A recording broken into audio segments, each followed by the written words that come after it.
pirma. Čia pergalė. Nemanau, kad tikrai nepasisekė, nes manau, kad mes buvom vieni iš šio savaitgalio lygos favoritų ir būtent šios varžybos, manau, kad kieta kova, žaidimas iki galo. Neblogą pradžią turėjom. Jau ten prieš galą mus ketvirto kėlinio vidury buvo dasiviję, bet manau, parodėm didesnį norą laimėti, didesnį charakterį. Dėl to galą labai puikiai vyrai sužaidė ir to pasakoje išpešėm pergalę. Mes nesam 21 metų, mes nesam 18-19, mes negalim apibėgti, negalim apšokti tų jaunesnių, būtent charakterių, būtent susikaupimų, būtent kovojimų iki pačio galo per jėgą mes būtent pasiekėm šią pergalę. Apginti tai kažkaip, iškovoti tai mes praeitais metais Šilainėje tokie buvo kaip ir favoritai, gal mes irgi, mums laisvė labiau sekėsi. Šiais metais visi kažkaip šnekėjo, kad Puškinas favoritų, Deimantas, tokie Eurą irgi, bet visų pirma parodo žaidžia ne jaunimą, žaidžia ne pavieniai asmenys, o žaidžia komanda, žaidžia patirtis ir to pasakoje rezultatas mūsų teigiamai pusės.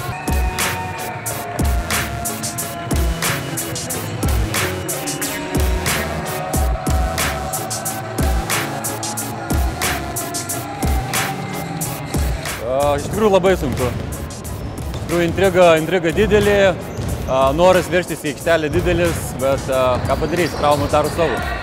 Iš tikrųjų pritrūko keitimų šiek tiek, kadangi pusę komandoje turime traumuotų žaidėjų, turime žaidėjų, kurie negalėjo atvykti dėl tam tikrų priežasčių, tai iš tikrųjų trūko šviežumo šiek tiek, trūko poilsio, trūko keitimų tiksliausiai. Galima taip pasakyti. Vienas dalykas, pasistiprinom šiek tiek stipresnių, pasikvietėm kitų žaidėjų naujų, tai atsinaujinom. Ir kitas dalykas, išlikos branduolys ir stiprėjom. Kiekvienais metais susižaidimas vis didėja ir jie žaidimas.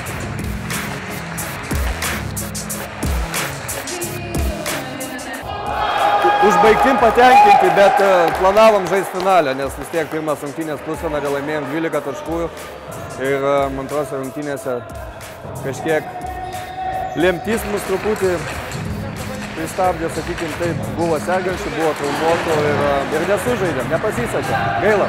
Bet ką padarysi, trečia vieta irgi gerai. Visą serija buvo pakankamai įtempta, pakankamai sunki. Sakykim, mums sunkiausias buvo tas antras rungtynės. Pirmas rungtynės mes laiminėjom ir 20 taškų ten su viršum, atsimenu, bet antras rungtynės buvo labai ir fiziškai, morališkai sunkios. Tai sakykim, jeigu lyginant su antrom rungtynėm buvo šitas lengvesnis, iš tikrųjų. Nors šiandien irgi buvo ką veikti, tikrai. Varžovai šaunuoliai.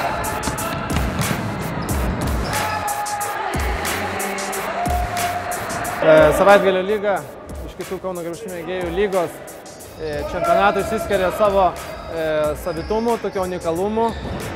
Kai matome, lyga greitai pritraukia daugelio komando dėmesį, kadangi pats čempionatas yra labai gerai organizuojamas, turi labai gerus rėmėjus ir labai patogų daugeliu žaidėjų vyksta savaitgaliais.